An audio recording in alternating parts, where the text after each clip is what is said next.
in Tunisia, first, the army stepped back Right. and handed the political Right. transition to civilians. And also there's already, I think, been a pretty significant reform of internal security. Right. Maybe not complete, but it's Right. gone a lot further than it has in Egypt. Yes. In Egypt, It's completely missing. No, we everything haven't. is still no, there. we The haven't. army, We haven't. We internal haven't. security. Right, definitely. I mean, the army is a political actor since February 11, 2011. Political actor in the front line, of course. And now the question is, if they stick to the timetable of the presidential elections, how the handover of power to a civilian president is going to look like, and here the bargaining scenario. Immunity, economic holdings, civilian oversight with regard to the military budget and their economic assets. And I mean, those questions will have to be raised. Security sector reform, unlike Tunisia, is completely missing. It hasn't been moving forward in Egypt in the last 18 months.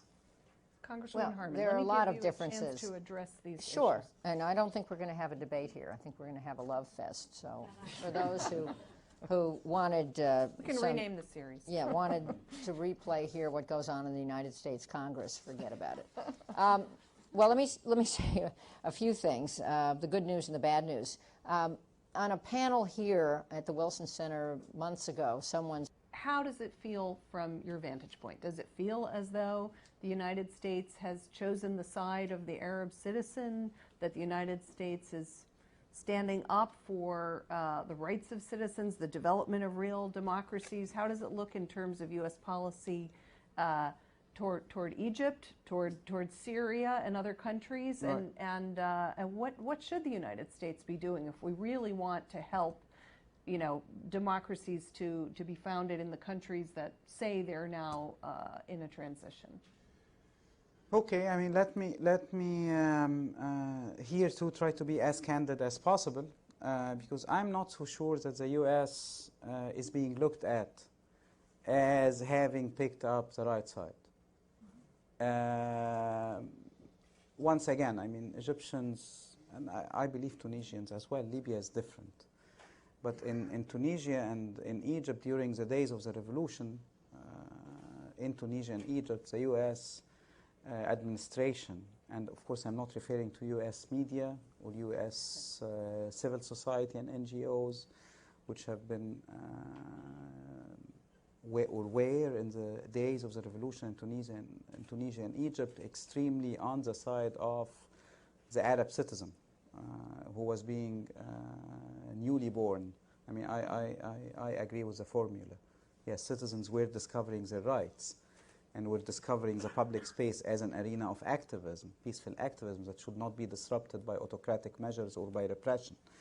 But whereas media and NGOs were on the right side, the administration was silent to a great extent.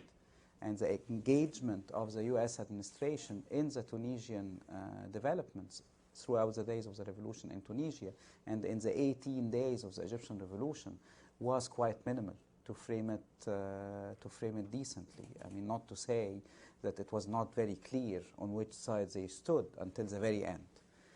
But let's leave that aside and look at what has been going on since then. And in Egypt, once again, I mean,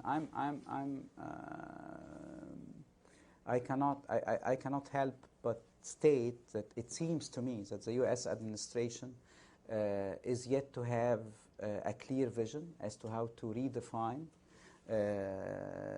Egyptian-American relations, how to redefine the bilateral relations, which have been to a great extent framed in the autocratic setting of Egypt under Mubarak since early 80s.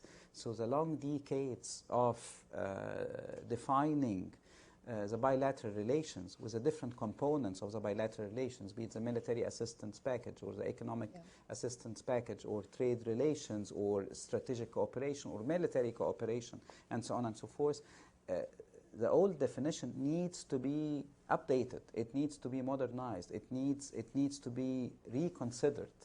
And I'm missing that. I'm not seeing that effort happening. And in honesty, I haven't seen much in my talks yesterday and today in terms of an orchestrated effort to redefine Egyptian-American relations.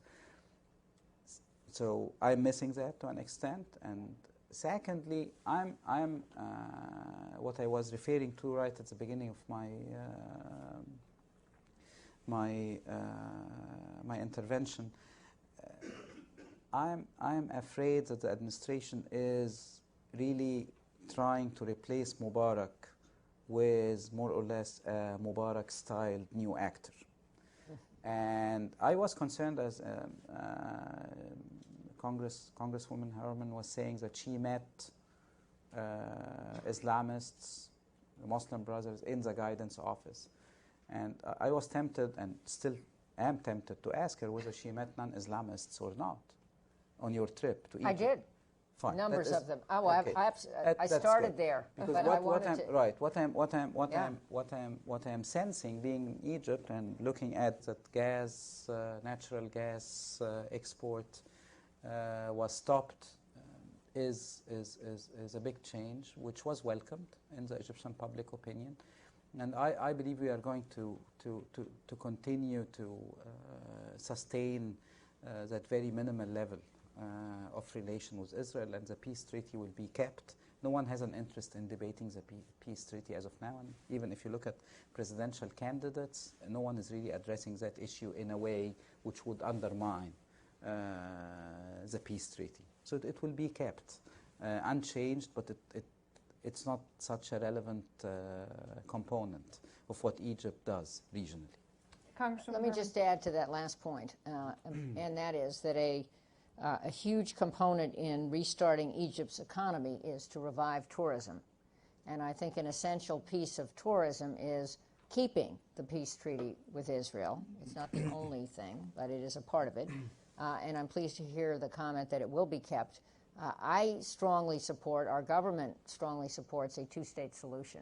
And I think the sooner we can get those negotiations back on track and get to that conclusion, and most people have some idea of what it would look like, I think the easier it will be for positive relations to be restored between Egypt and Israel. And oh, by the way, when Egypt has time, hopefully soon, to focus on foreign issues, that would be a place where Israel's focus might be helpful in getting the parties back to the table. Mm-hmm. Okay, let's take another round of questions. One from over here, please. Yes, my name is Saeed Erkat, and I'm actually... this one, I think I have a problem with the issue of ascribing to the Mubarak style, trying to have someone like that. I don't think so, because after what happened with the public opinion in Libya, in Cairo, in Tunisia, is against all these three regimes, which were really